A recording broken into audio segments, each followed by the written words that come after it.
Hi friends, welcome to session 11A. I am CA Sunil Arora from Accounts Hub. Now, ये जो session 11 वाली जो series है 11 A B C D वगैरह में इसमें we'll be discussing rectification of errors. अभी क्या होता है rectification of errors? Now, when we are doing some work, कुछ भी काम कर रहे हो, there is always a possibility of committing an error. कोई भी error कर सकता है. Everybody is prone to doing some or the other error. So, what we are going to see is, first of all, एक तो ये errors हमें कैसे पता चलेंगी? How do we come to know these errors? और किस कैसी एरर्स होती हैं, what are the various types of errors which are there, then we'll see how do we rectify them. Let's take an example. You made some cash payment of an expense. You paid 2000 rupees as cash payment for lunch मंगवाया आपने staff के लिए, so you paid it to the peon 2000 rupees. आप उसको record करना भूल गए. You forgot to record that particular transaction. अब now एक तो ये पता कैसे चलेगा कि this error has happened. अब इस केस में periodically that means in the evening cash in hand is tallied. Physical cash is tallied with the cash as per books. सो आप जिस टाइम कैश टैली करोगे आपको पता लग जाएगा कि देयर इज 2000 रुपीज शॉर्ट, क्योंकि आपके पास फिजिकल कैश होगा नहीं 2000 rupees. So then you will try and search कि भाई कौन सी पेमेंट्स करी हैं. So then you will come to know कि भाई ये 2000 rupees I had paid for this lunch for staff, जो कि मैं रिकॉर्ड करना भूल गया. So this is how you will come to know of an error. Similarly let's take an example. You issued a cheque of rupees 50,000 to say Madhuban and Company. Now जो आपने check दिया, you by mistake you forgot to record this particular entry.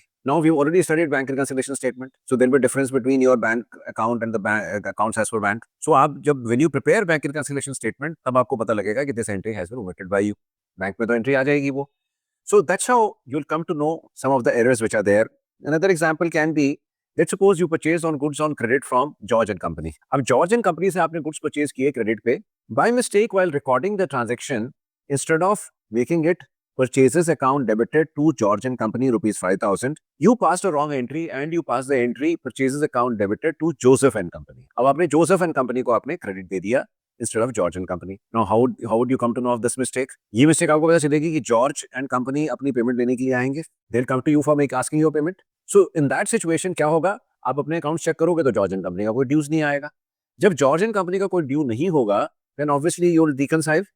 You'll try to find कि भैया क्यों difference है, वो क्यों मांग रहा है पैसे, आपके पास क्यों नहीं है, आपके अकाउंट्स में क्यों नहीं आ रहे हैं. So there you would come to know कि this error has happened. Instead of George and Company, this has been credited to Joseph and Company's account. So these are some of the mistakes which are possible.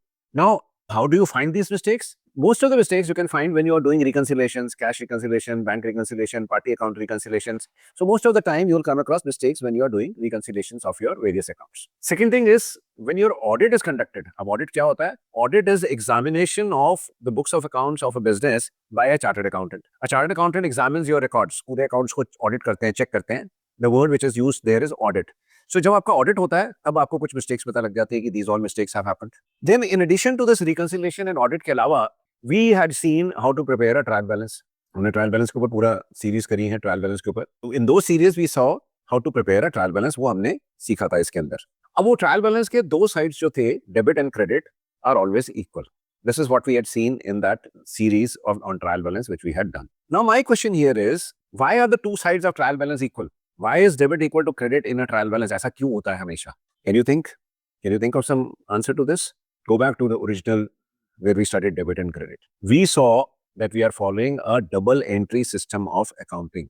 That means कोई भी transaction के we record two aspects, debit as well as credit. This is known as dual entry system or double entry system of account. So every transaction will have a debit aspect and it will also have a credit aspect. जब हर transaction के दो aspect हैं और दोनों aspect अगर आपने ठीक से record किए हैं, then obviously the two sides have to be always equal. दोनों equal होने चाहिए.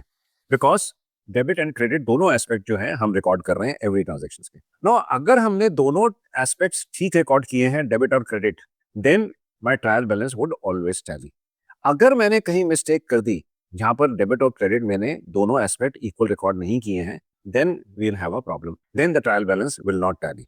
सो अगर वो दोनों में से डेबिट क्रेडिट का जो है, there can be two types of errors. One which will affect the trial balance and the other is which will not affect the trial balance. Let us first continue with our earlier example.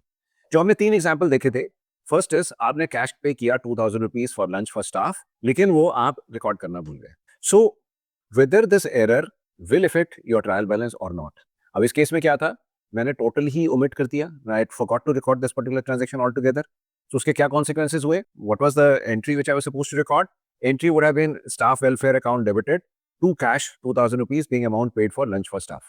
ठीक है। सो इसका debit जाना था staff welfare, credit जाना था cash को। अब मैंने इस केस में क्या किया है, मैं तो कंप्लीटली ओमिट कर दिया एंट्री। जब कंप्लीट ओमिशन हो गई, सो ना तो मैंने डेबिट रिकॉर्ड किया, ना मैंने क्रेडिट रिकॉर्ड किया, so my trial balance will not gate effect. So this transaction, this omission of a complete entry will not affect the trial balance. Second transaction जो हमने देखी थी कि I shoot a check of 50,000 rupees to Madhuban and Company. Now in that particular situation also मैंने पूरा check record नहीं किया। सो ना तो मैंने डेबिट रिकॉर्ड किया, ना मैंने क्रेडिट रिकॉर्ड किया। It was also case of complete omission. मैंने दोनों एस्पेक्ट ओमिट कर दिए रिकॉर्ड करने। So even this kind of the second example which we have taken, even this transaction will not affect the trial balance. मेरी trial balance फिर भी tally हो जाएगा। So trial balance will tally in spite of this particular error there in my books. We saw the third category also. The third entry हमने क्या करी थी? Purchases account debited to George and Company के बजाय we passed the entry purchase account debited to Joseph and Company से। And so what we did there was purchase को मैंने debit किया है ठीक अमाउंट से 5,000 से, जोसेफ एंड कंपनी को मैंने क्रेडिट कर दिया 5,000 रुपीज से instead of George and company. But if you look at it, दोनों दोनों डेबिट क्रेडिट दोनों एंट्रीज 5,000 से हुई हैं।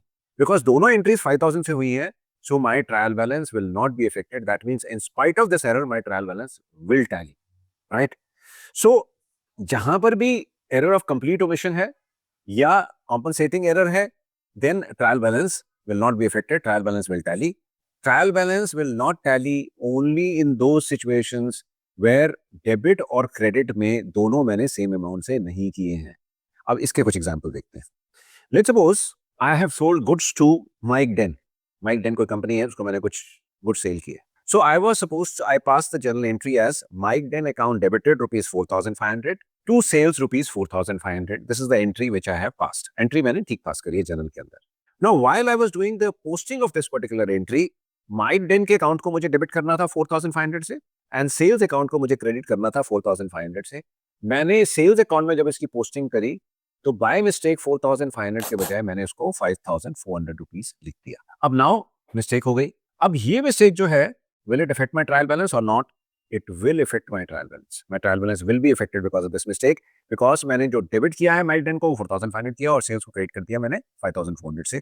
So there is a difference between amount which has been debited and credited. As a result, the difference will be affecting the trial balance. एक और example देखते हैं। Let's suppose मैं परचेज बुक मेंटेन कर रहा हूँ। परचेज बुक में मैं सारी एंट्रीज रिकॉर्ड कर रहा हूँ। नाउ परचेज बुक का अब एक पहले हम before we come to the error, पहले हम ये समझ लें परचेज बुक के केस में डबल एंट्री कैसे कंप्लीट होती है। Individual entries you will have to go to our series of subsidiary books, जो सेशन 5 वाला जो सेशंस है उसमें जाके you will have to understand this purchase book. वो आप I presume that you know about purchase book, because rectification of errors आप तब तक नहीं कर पाओगे जब तक अपने पीछे वाले सारे आपको कॉन्सेप्ट क्लियर नहीं है। So you must go and watch the earlier videos to understand the basic concept so that you are able to understand rectification of error कैसे होना है। So what we do is purchases book के अंदर each individual जो entry है that is credited to the suppliers account. मैं उसमें entries तो करता जाता हूँ, उसकी जब मैं पोस्टिंग करता हूँ, मैं डबल एंट्री कैसे कंप्लीट करता हूँ कि each individual entry is posted to the credit side of that particular suppliers account and जो सारा टोटल करता हूँ वो टोटल मंथ एंड पे मैं टोटल परचेजेस का परचेज अकाउंट को डेबिट कर देता हूँ। This is the system which I am following. अब इस केस में क्या है, परचेजेस अकाउंट टोटल डेबिट होता है टोटल अमाउंट से एंड इंडिविजुअली जो है इंडिविजुअल अकाउंट्स क्रेडिट होते हैं अपने अपने अमाउंट से। सो उसका टोटल जो सम इफेक्ट ये है कि डेबिट और क्रेडिट इक्वल रहता है हमेशा। और अगर मैंने ये पोस्टिंग ठीक से करी है then my trial balance will tally. अब मेरे से क्या मिस्टेक हो गई, while I was doing totalling of my purchase book I by mistake undercasted my purchase book by 10,000 rupees. मैंने जिस टाइम टोटलिंग करी परचेज बुक की मैंने 10,000 रुपीज उसको अंडरकास्ट कर दिया। अंडरकास्ट का मतलब लेट्स सपोज टोटल आ रहा था उसका 5,35,600, मैंने उसको गलती से टोटल करते टाइम 5,25,600 कर दिया उसको। अब now this kind of an error will it affect my trial balance और not? Yes it would affect, because मैंने इंडिविजुअली क्या किया, इंडिविजुअल सबको क्रेडिट दे दिया सारे सप्लायर्स को कितने अमाउंट से 5,35,600 से। अब मैंने जब टोटलिंग में मिस्टेक कर दी उसको 5,25,600 कर दिया तो मैंने परचेज अकाउंट को डेबिट किया है 5,25,600 से। दैट मीन्स मेरा डेबिट और क्रेडिट अब इक्वल नहीं रहा। तो my trial balance will be affected because of this particular error. My debit side will be short by 10,000 rupees because of this mistake which I have committed. So एक और example देखते हैं। Let's suppose purchase book का example देखते हैं एक और। ना परचेज बुक में मैंने एंट्रीज रिकॉर्ड करी हैं, जो मैंने एंट्रीज रिकॉर्ड करी उसमें मैंने इंडिविजुअली सारी एंट्रीज मेरे को सप्लायर को क्रेडिट करनी थी। ईच इंडिविजुअल सप्लायर को मैं क्रेडिट करता हूँ entries. Are you with me? Are you following what I am saying? अगर आप नहीं हैं, आपको ये नहीं पता है, then go to subsidiary books, see recording of transaction subsidiary books and their ledger posting, तभी आप इसको समझ पाओगे। It's a very simple concept but then linked है। So go to that particular session and session subsidiary books के हमारे lectures के अंदर watch those sessions and then come back and see this again. So then you will be able to understand कि क्या हो रहा है। So purchase book में मैं individually जो है customer अपने से suppliers हैं उनको मैं सबको credit करता हूँ amount से and total amount मैं purchase account को debit कर देता हूँ। While I was doing posting, one entry of 3,300 rupees which was there in the purchase book, that got omitted to be posted on the credit side of the supplier's account. मैं individually सब कर रहा था, गलती से जिस time बीच में से एक एंट्री मिस हो गई, मैंने बाकी सारी एंट्रीज कर दी उसके अंदर. अब this kind of a omission, whether this will affect my trial balance or not, this will affect my trial balance, because total तो मैंने परचेज बुक का ठीक किया इस एग्जाम्पल के अंदर, ठीक टोटल करके मैंने डेबिट भी परचेज अकाउंट को ठीक से किया, बट क्रेडिट करते टाइम मैंने सारे अकाउंट कर दिए, 3300 शॉर्ट हो जाएगा, बिकॉज 3300 रुपीज में एक क्रेडिट पोस्ट करना भूल गया, उस वजह से my ledger account will get affected, उसकी वजह से मेरे trial balance would also get affected because of this 3300 rupees जो मैंने इसके अंदर किया.